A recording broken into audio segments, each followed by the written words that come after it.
The gates are down and protesters are back at Zuccotti Park.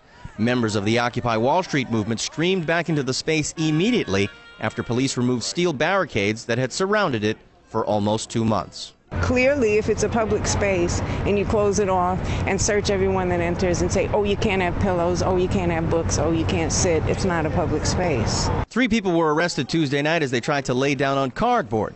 But the battle over this and other public spaces started at the very moment the Occupy Wall Street movement began on September 15th. Protesters used the park to launch a national movement that railed against corporate greed, Wall Street's influence in politics, and the disparity of wealth in America. Other Occupy protests and camps sprung up in hundreds of cities around the world. But then one by one, local city governments began cracking down and shutting protesters out. These barricades had been surrounding the park since November 15th. 1 week before the American Christmas shopping season. That's when police came into this park to clear it of sleeping bags, tents, and protesters from the Occupy Wall Street movement.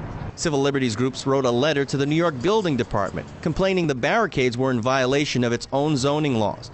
The Brookfield Corporation owns the space but agreed to make it publicly accessible to everyone.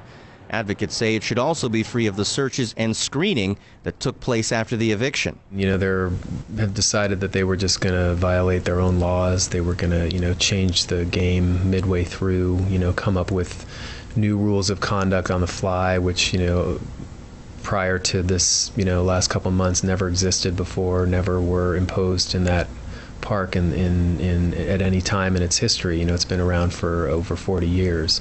So it's a tremendous amount of hubris. It's I think a blatant violation of city law. A spokesman for the New York City Police Department denies the letter's influence on the decision to remove the barricade, saying, quote, "We determined they were not needed," in a statement to the media.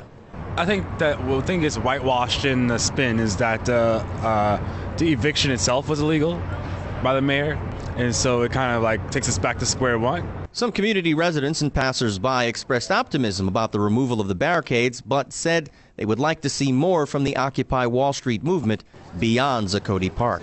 As much as I'm disappointed that they were kicked out here and elsewhere and the hard line the municipalities took, it's like, okay, move on. Protesters say the city and the country can expect to see more of them in the near future now that there is public access to their symbolic center of operations.